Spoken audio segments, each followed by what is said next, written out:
అపర్ణ, ఏం డాడీ? నాకు లేదు డాడీ. నీ తోడబొట్టిండే తమ్ముడిని పక్కన గుచ్చిపెట్టుకొని నీకు ఎలా తినబుద్ధి అవుతుంది తల్లి? నా డాడీ నేను తెచ్చుకోండేటివి.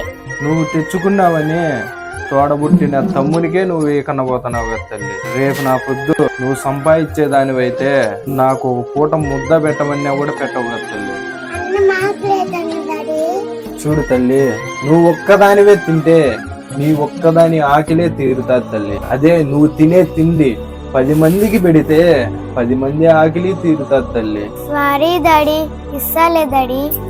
ఇప్పటి నుంచి నీ తమ్ముడిని నువ్వు బాగా చూసుకుంటే తల్లి, రేపు నా పొద్దు నీకు ఏ కష్టం వచ్చినా కూడా నీ తమ్ముడు నీకు అండగా ఉంటాడు తల్లి. సరే డాడీ, బాగా చూసుకుంటాలే డాడీ.